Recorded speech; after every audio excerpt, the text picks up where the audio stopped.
Monsieur le Président, Mesdames, Messieurs les ministres, Mesdames, Messieurs, pardon de vous avoir fait attendre. J'ai le grand plaisir d'accueillir aujourd'hui au Palais de l'Élysée, pour la seconde fois, M. Volodymyr Zelensky, pour la seconde fois, puisque nous nous étions vus alors qu'il achevait sa campagne et pour... Il y a un problème de traduction. Assurez-vous que... C'est bon ?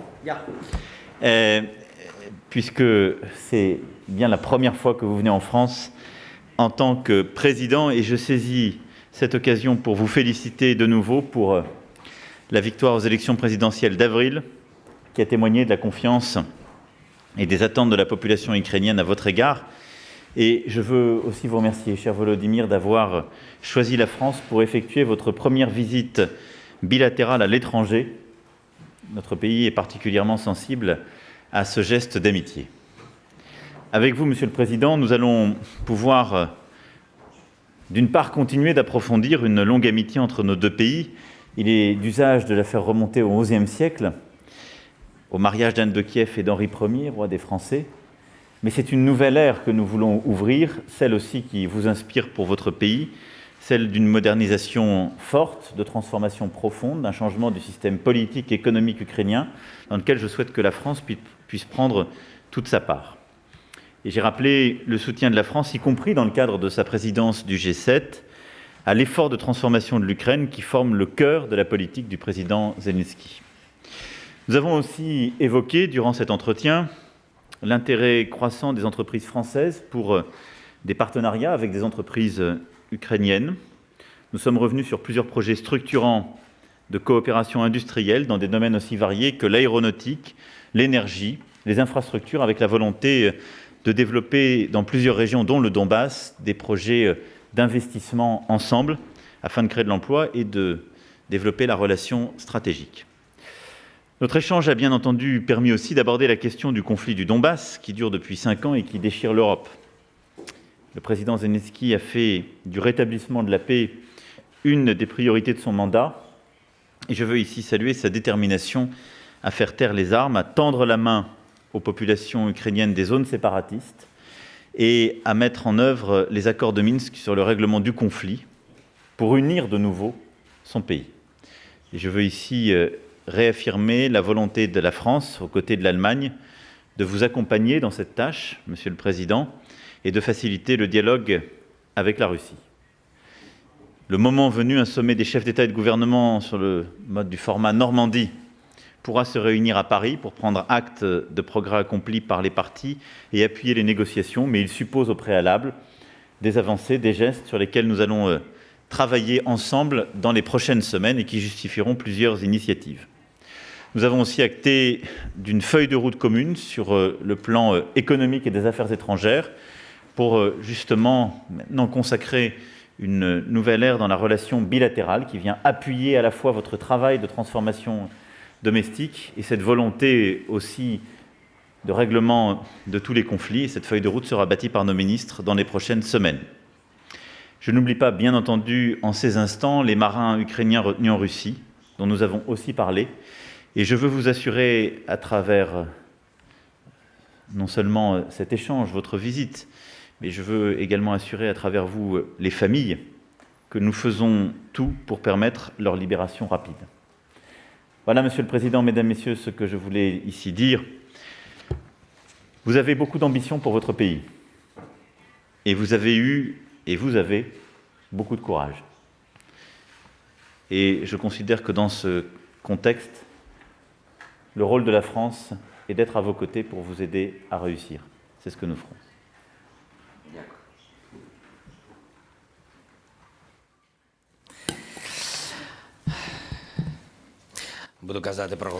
Je vais aller à l'essentiel. Effectivement, nous avons beaucoup de projets. Je suis ravie de vous voir tous, mais je n'aurai pas le temps de parler de tous les projets, tout simplement. Donc, allons droit à l'essentiel. Cher Monsieur le Président, Monsieur Macron, Mesdames et Messieurs, tout d'abord, je voudrais remercier le Président Macron pour son invitation. Je suis ravie d'être de nouveau à Paris. Ce n'est pas pour rien que je vais jeter une pièce de monnaie dans la Seine. C'est ma première visite bilatérale à l'étranger en ma qualité de président de l'Ukraine. Le niveau de partenariat entre l'Ukraine et la France sera la direction clé de ma politique extérieure. Nous avons eu une rencontre chaleureuse et très constructive avec le président Macron. Nous avons tout d'abord parlé du retour de paix en Ukraine. C'est ma priorité. C'est ma position d'homme et c'est ma position en tant que président. C'est avec cela que je m'endors et c'est avec cela que je me réveille tous les jours. Je suis persuadée que l'Europe ne pourra pas se sentir pleinement en sécurité tant que la Russie fait semblant que le droit international n'existe pas. Aussi bien la France que les autres partenaires occidentaux de l'Ukraine savent ce qui fait mal à chaque Ukrainien. Personne n'a envie que l'Ukraine devienne une poudrière où la Crimée et le Donbass soient des mèches. Le peuple ukrainien m'a confié la recherche des compromis difficiles dans le processus de Minsk. La fin de la guerre et le retour des territoires ukrainiens annexés, c'est ma tâche principale. Mais je suis conscient qu'il est impossible d'établir la paix par la voie des armes. Le prix en sera très élevé, des milliers de vies humaines. Donc la seule possibilité de la paix, c'est la pression diplomatique et les sanctions. C'est pour ça que je demande à les maintenir. J'espère que la présidence française de cette année dans le G7 y contribuera. Je suis très reconnaissant au président Macron pour l'attention qu'il porte au sort des prisonniers ukrainiens. Ils doivent tous être libérés au plus vite.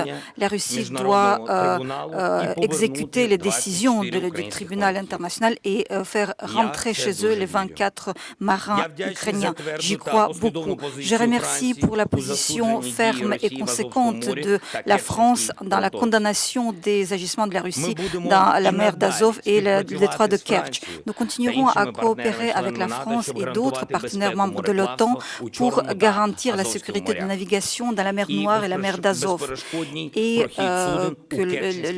pour le passage sans entrave des bateaux dans le détroit de Kerch. Nous sommes convenus du renouvellement de la coopération dans le cadre du format de Normandie. Nos conseillers de politique extérieure se retrouveront rapidement et vont préparer la prochaine rencontre des leaders. C'est une question clé. Nous avons discuté également de l'activation des relations franco-ukrainiennes. Nous avons un intérêt commun de faire une avancée rapide et qualitative dans les relations bilatérales qui sont déjà très dynamiques. J'étais récemment présent à la signature de contrats à Mariupol entre l'entreprise française et ukrainienne pour la production de séparation d'oxygène. Il s'agit d'une entreprise importante pour une ville qui se trouve à quelques kilomètres de la ligne du front. C'est la foi des gens pour la perspective et la foi en Ukraine. Et je remercie la France d'avoir soutenu ce projet. Merci beaucoup. Je suis ravie que les leaders du business français tels que Alstom ont trouvé leur place sur le marché ukrainien. J'aiderai chacun de ces projets qui avaient été discutés aujourd'hui avec le président Macron. Mon exigence à l'égard des entreprises françaises est la même. Les qualités et les services les produits et les services de qualité et la création des emplois. Mais je comprends parfaitement les attentes du business français en Ukraine. Croyez-moi, nous travaillons 25 heures par jour, 24 et demi pour être honnête, par jour pour mettre fin à la corruption, à la bureaucratie infernale, à l'indépendance des tribunaux ukrainiens pour créer un climat d'affaires confortable. Je ne veux pas vous énumérer tous les projets et donner des des promesses. Je propose juste aux entreprises françaises, avec le temps, d'apprécier notre travail. Je voudrais m'arrêter sur une des rencontres que j'ai eues ce matin, Station F, donc une plateforme start-up. J'ai pu discuter avec les jeunes entrepreneurs, IT et les technologies modernes. C'est un objet de notre fierté et un segment de notre coopération. Ensemble, avec le président Macron, nous insistons sur l'importance de relations, des contacts culturels. Cela rapproche nos pays et les rend plus compréhensibles, plus ouvertes l'un à l'autre. Je suis ravie qu'en France, grâce aux efforts de la communauté, est en train d'être réalisé un projet Anne de Kiev, troisième millénaire, Anne de Kiev, quelles que soient les prétentions des uns et des autres. Nous avons discuté avec Monsieur le Président de tout un spectre de coopération et de questions d'intégration de l'Ukraine dans les structures européennes et euro-atlantiques. La France est et restera un partenaire important de l'Ukraine, car aujourd'hui, nous ne partageons pas que les intérêts, mais aussi la responsabilité pour le développement et le futur du continent européen, pour sa sécurité et pour la paix sur le continent. Je suis persuadée que nous poursuivrons notre dialogue fructueux déjà sur la terre d'Ukraine. Je l'espère beaucoup. Nous vous invitons, soyez le bienvenu en Ukraine quand cela vous sera possible. J'espère que ce sera une bonne occasion de fixer tous nos accords. Je vous remercie encore une fois de cette invitation de venir à Paris et permettez-moi, en guise de conclusion de cette rencontre, de citer une phrase du classique du cinéma mondial. Je pense que c'est un début d'une belle amitié. Je vous remercie. Merci à vous, Président. Merci. Nous allons répondre à la question, je crois.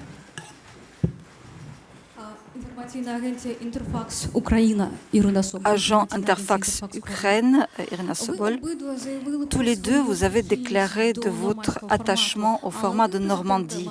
Mais, Monsieur le Président Macron, vous avez dit qu'il faut des pas concrets. De quel pas parlez-vous? De quel cadre temporel parlons-nous? Quelles sont les possibilités d'une rencontre au haut niveau? Et avez-vous une vision commune de comment atteindre un progrès réel dans l'application des accords de Normandie? La question s'adresse également au président français. L'Allemagne et la France, à l'Assemblée parlementaire du Conseil de l'Europe, a déjà créé une coalition pour lever les sanctions contre la Russie et la faire revenir dans l'Assemblée. Pouvez-vous commenter cela? Et dernière question, je ne peux pas ne pas la poser en tant que journaliste ukrainienne, la question aux deux présidents: que pouvez-vous faire pour libérer notre collègue Roman Sushchenko, donc journaliste ukrainien qui était basé à Paris?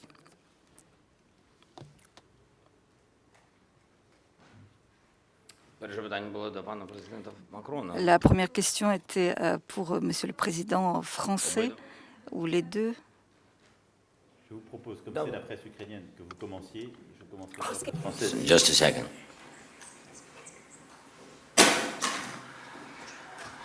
Дуже дякую.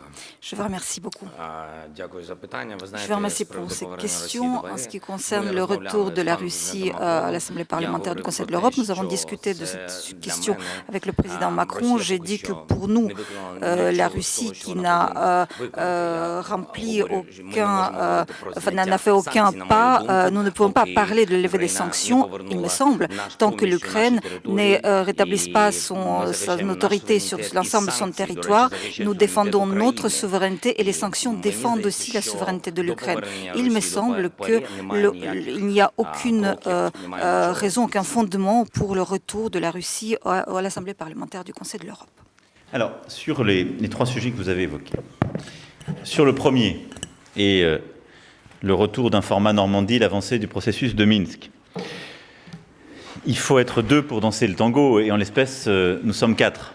Mais il y a deux parties prenantes frontalières qui doivent suivre ce processus. Et donc, il est clair que ce n'est pas dans ce dialogue que nous avons eu aujourd'hui que nous avons toutes les réponses. Mais on voit se dessiner des conditions préalables qui permettent de retrouver une dynamique. Il y a le sujet des prisonniers, il y a le sujet des cessez-le-feu, et il y a tout ce qui documente le processus de Minsk depuis le début. La question est de voir comment, dans les prochaines semaines, des évolutions sont possibles qui permettraient de part et d'autre d'avoir une réunion utile et donc qui laisserait envisager des avancées. Donc c'est ce que nous avons discuté, c'est ce que nous allons discuter avec la chancelière et avec le président Poutine. Et en fonction justement des éléments et des gestes que sont prêts à faire les deux parties dans le droit fil des accords de Minsk, on pourra envisager une réunion en format Normandie. Il y a plusieurs modes de réunion. Il est évident que nos conseillers, nos ministres peuvent se rencontrer. Pour ma part, je considère que si nous nous rencontrons au niveau des chefs d'État et de gouvernement, cette réunion doit être utile et donc elle doit être dûment préparée et nous devons être sûrs que des gestes de part et d'autre sont envisageables. J'ai noté que le président Zelensky avait manifesté durant les premières semaines de son mandat cette volonté d'aller vers des pratiques de cessez-le-feu et à faire des gestes aussi à l'égard des régions dites séparatistes. Donc il y a là des éléments nouveaux qui doivent être pris en compte et qui doivent donner lieu aussi à des réactions et on doit avoir de la visibilité sur ce sujet. Sur le sujet du Conseil de l'Europe, je pense qu'un malentendu gagnerait à être levé. Il y a des sanctions qui ont été prises. Ces sanctions, la France s'est toujours positionnée pour les maintenir à l'égard de la Russie. Et elles s'inscrivent en effet aussi bien dans le cadre communautaire au niveau européen qu'au niveau international, et c'est la position que nous défendons aussi en tant que président du G7.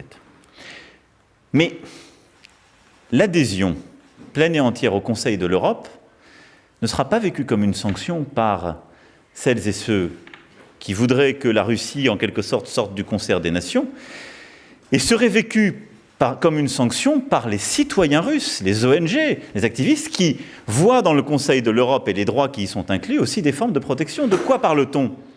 Être membre du Conseil de l'Europe, c'est donner la possibilité à ses concitoyens d'avoir accès à une juridiction, la CEDH, et d'appartenir à un espace de droit qui est celui du Conseil de l'Europe. Et donc, en l'espèce, ce qui était en train de se passer, c'était une trajectoire de sortie pleine et entière de la Russie du Conseil de l'Europe.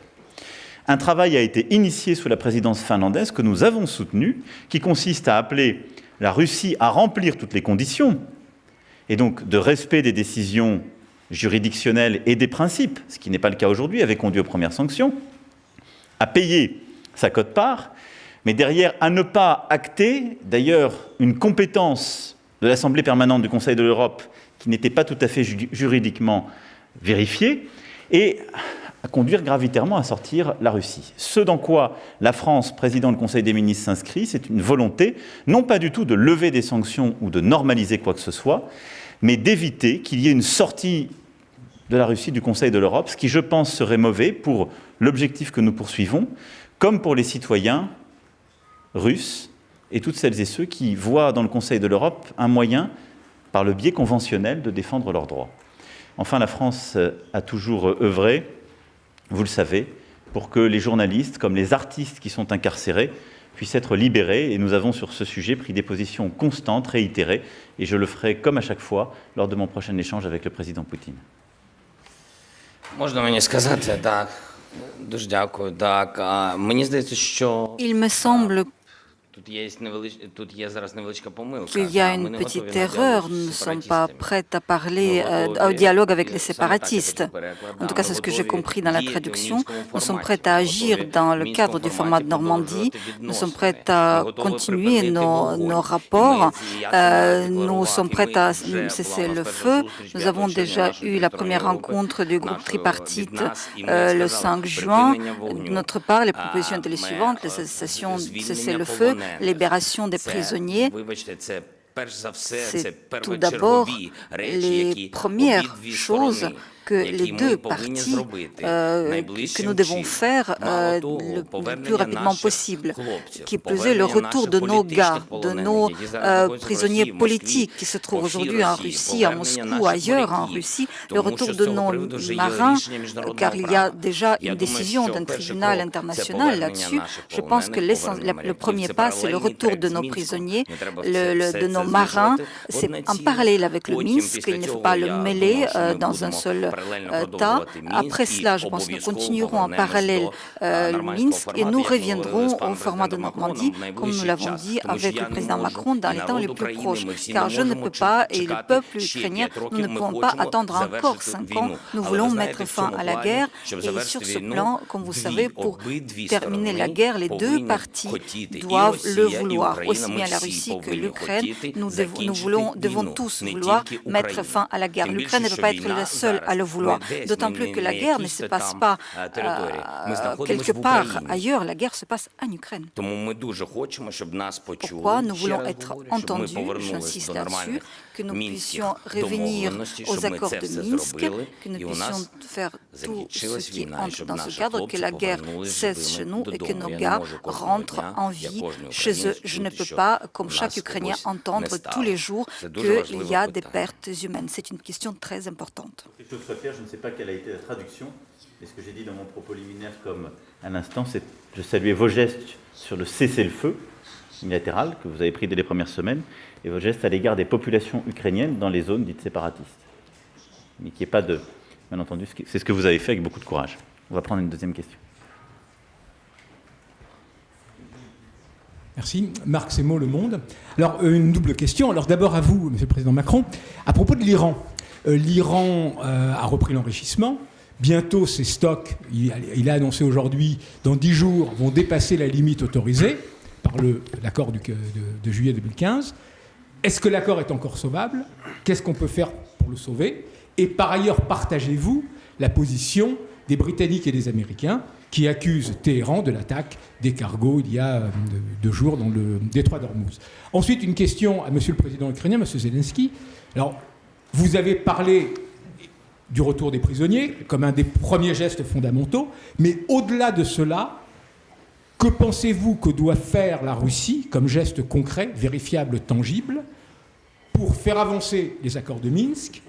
Et le président français, dans une interview à la télévision suisse, avait évoqué son désir que la Russie à terme revienne dans le G7 pour redevenir un G8 et que cela impliquait de mettre en œuvre les accords de Minsk. Donc, quelle est pour vous la chose essentielle que la Russie doit mettre en œuvre dans les accords de Minsk? Alors, sur votre première question, je regrette en effet les annonces iraniennes de ce jour. Et aujourd'hui, comme l'a souligné l'AIEA, l'Iran respecte ses obligations. Et donc, nous l'encourageons très fortement à continuer à adopter un comportement patient et responsable. La France, avec l'Allemagne et le Royaume-Uni, est en contact constant avec l'Iran sur ce sujet.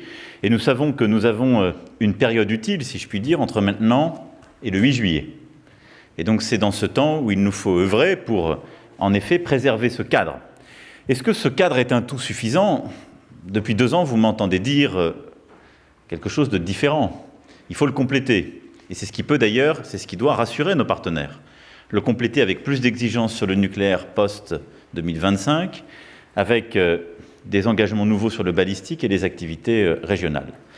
Néanmoins, je pense que toute forme d'escalade ne va pas dans le bon sens, qu'elle est nuisible aux intérêts iraniens eux-mêmes, à ceux de la communauté internationale, et donc nous ferons tout avec nos partenaires pour dissuader l'Iran de cela et essayer de construire un chemin possible de dialogue et d'amélioration de ces conditions.